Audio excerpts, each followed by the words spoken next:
The way of a fool is right in his own eyes, but a wise man listens to advice. 26, verse 12. Do you see a man wise in his own eyes? There's more hope for a fool than for him.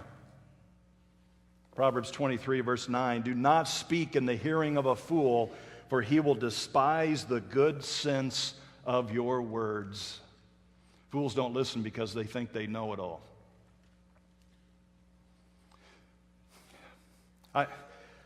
I couldn't help but think of a time when I was a kid. Now, kids, listen to this story, and you need to understand, when we talk about folly being bound up in the heart of a child, your pastor started life as a fool. And some of that's been driven out by God's grace with his wisdom.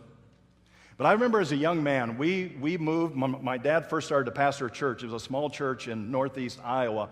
And when we moved to that community, it was a farming community. Now, I never grew up on a farm. My dad was never a farmer, but almost everyone in our church and everyone that was in my class was a farmer. And I had one friend, the only boy in the church that was my age. His parents were hog farmers. And oftentimes on Sunday, he would invite me to come over to his house. And then we had church at Sunday evening, so they'd bring me back. And so I spent all kinds of afternoons out at their farm.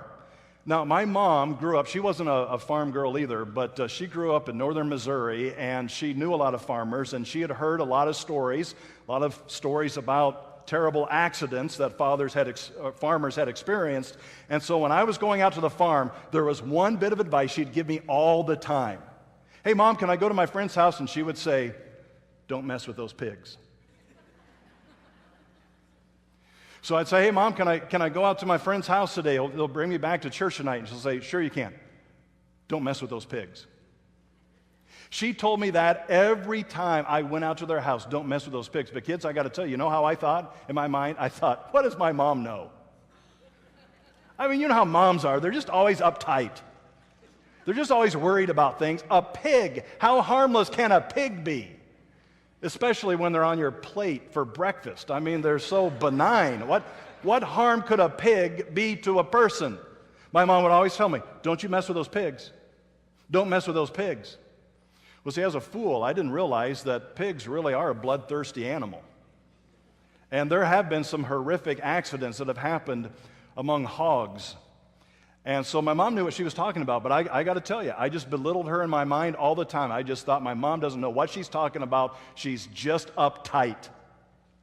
Well, one afternoon, I go to my friend's house.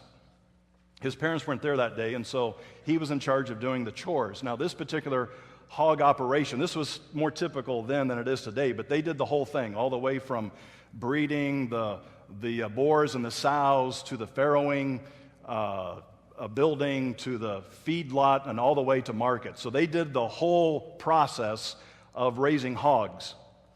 And our job that afternoon was to go out and to feed the sows. The sows were in the farrowing house, so they just had their pigs. And they dumped food out in the main barn, main yard, and then we'd go into the farrowing house, and there were these farrowing crates, these metal crates, so that the sow was unable to roll over on her pigs and kill them. And so my friend, now you got to remember, you're talking about two fools here. My friend had this little club, and before he would turn the sow loose, he would hit her on the nose, on the snout. He'd lean up and he'd whack, whack, whack, whack, whack, and those sows would get so mad. And then we'd just laugh. Oh, it's all kinds of fun, isn't it? Don't mess with those pigs. Whack, whack, whack, whack, whack. And then he would pull the pin on that farrowing stall, and he'd turn like this, and the sow would back out, and then she would go out to the lot to feed. And so I'm just standing in there, laughing, what fun it is to be messing with these pigs. And he came to the last one. Now, this last one was the one he hated the most. I won't tell you. He had a name for her. He named her after an ant he didn't like, and I'm not going to tell you because we have people in our church who have the same name. So he comes to this last one, and I got to tell you, this sow was one of the largest sows she weighed close to 700 pounds. Now, if you know anything about sows, that's almost twice as big as some of the others. It was huge. It was like a little hippopotamus. And he took that club and he just started to hit her on the snout. And I remember she had a foam in her mouth. She was so angry. And we're just laughing. He pulled the pin, turned like this. She backed out, and instead of going out to the lot, she turned around and she came right at me. And I'm in the back of this farrowing house like this. There's no exit door. You know what went through my mind right then? You know exactly what I heard. I heard the words of my dear mother saying, what'd she say? Don't mess with those pigs.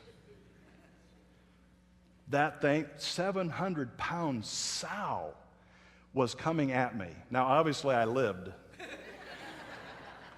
They had a farm dog named Oscar. Oscar was a big dog. He's about a 100-pound dog. Next to that sow, he looked little, but he was about a 100-pound yellow lab. And Oscar saw I was in trouble, and he jumped that sow and grabbed her by the ear and turned her head around, and then she chased him out into the lot, and we got out with our lives. I want to tell you, kids, we can kind of laugh at that story and say, man, Pastor, he was really a fool. I was really a fool. And afterwards, I really reflected on that, and I just thought to myself, what? My dear mother, if something would have happened to me right there, my dear mother would have always had to live with the reminder she raised a fool. She had a fool for a son. Listen, fools don't listen to instruction. They don't listen to teaching. They don't listen to their parents. Kids, don't be a fool.